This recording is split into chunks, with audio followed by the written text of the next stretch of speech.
He was walking out of the mall, coffee in one hand, keys in the other, when his eyes locked on the girl begging by the sidewalk. Her hair was tangled, her eyes hollow, her clothes ragged. But her face, it shattered his soul. Because 12 years ago, she was the love of his life, the one who left without a goodbye. He had hated her for it. Thought she betrayed him. But today, everything was about to change. If stories of second chances, hidden pain, and deep compassion move you, don't forget to like this video and subscribe to Kindness Stories, because what you're about to witness might just heal something inside you too. It was a chilly Thursday evening when Ryan stepped out of the Riverwood Mall in Michigan.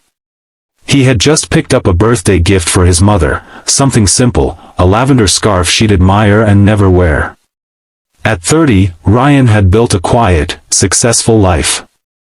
He was an engineer, unmarried, and the kind of man who rarely smiled without reason.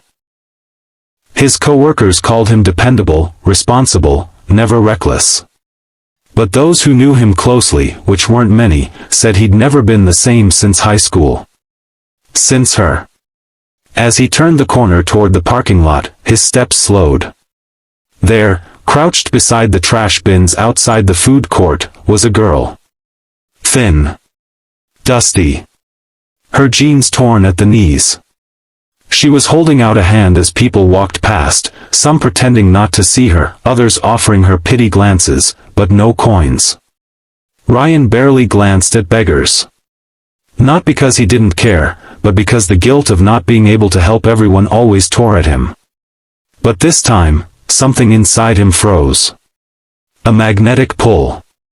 His heart, steady and dull for so many years, suddenly pounded against his chest like a warning bell. He turned slowly. His eyes narrowed. Her chin was tilted downward, her face half hidden by a curtain of matted hair. But her nose, those lips, the scar by her right temple.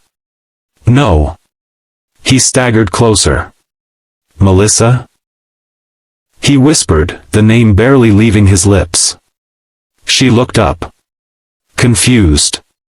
Then startled. For a full second, they stared at each other. Her eyes widened.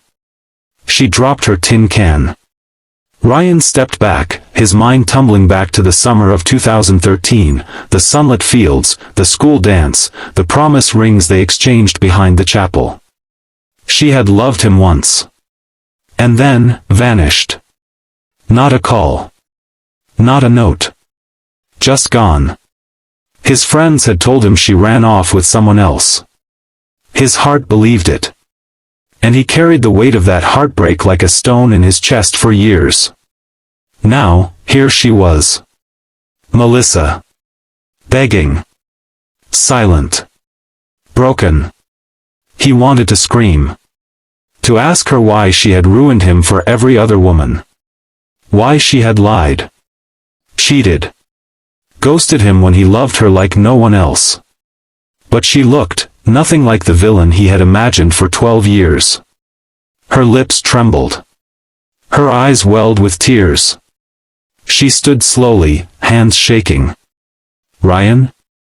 He clenched his fists. I thought you were dead. Or married. Or anything but this. She laughed. A bitter, cracked sound. In many ways, I did die. His heart panged. He hated that even now, even like this, she could make him feel something. Why did you leave? She looked away, pressing her lips into a thin line. Don't you owe me that much, he whispered. She met his eyes. Do you remember Joey? Ryan blinked. Your brother?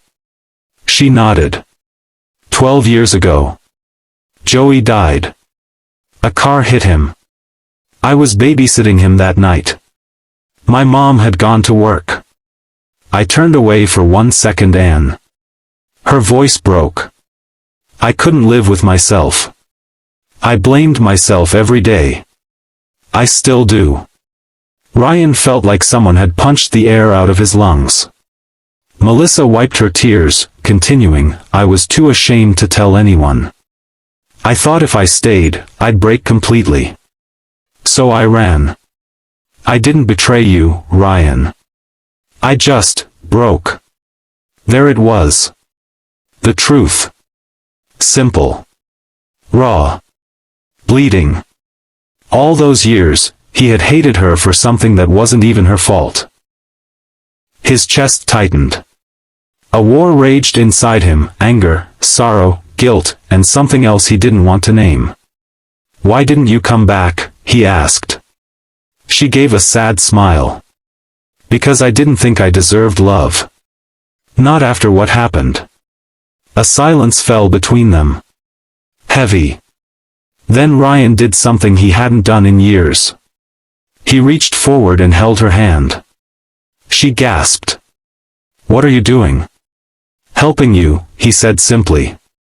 Just like you once helped me believe in love.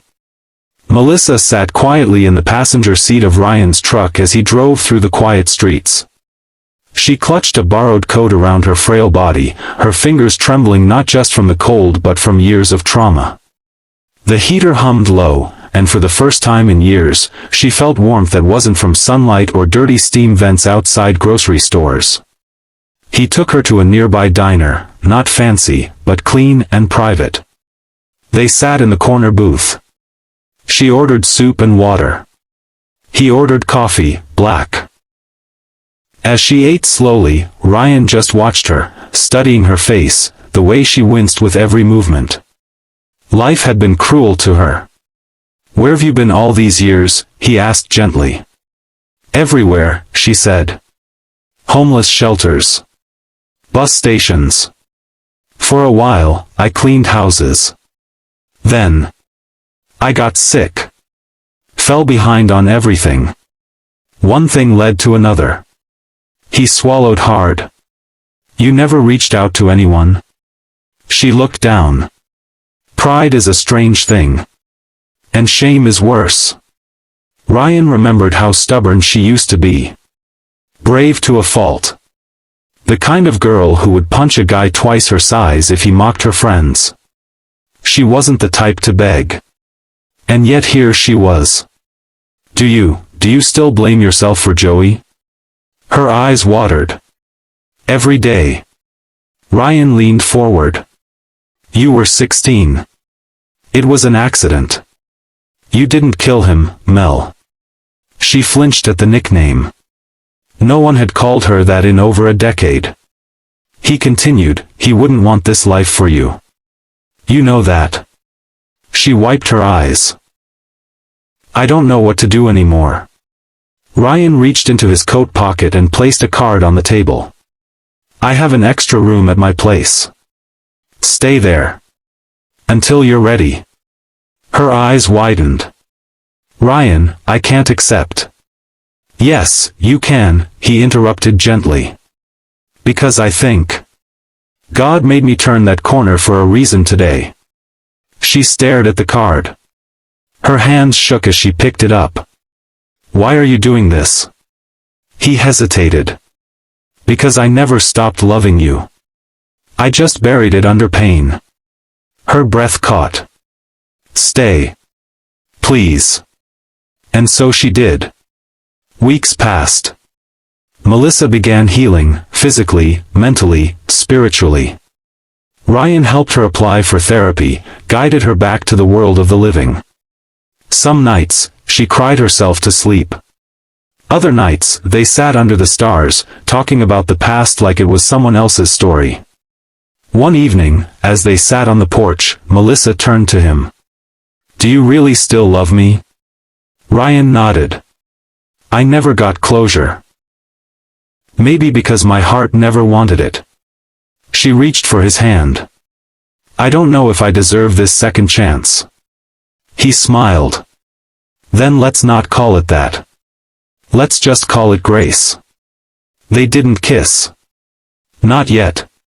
But in that silence, something healed. Two broken souls found peace in each other again. If this story touched your heart, don't forget to like this video and subscribe to Kindness Stories for more emotional, powerful journeys of compassion, loss, and love. Let's keep kindness alive, one story at a time.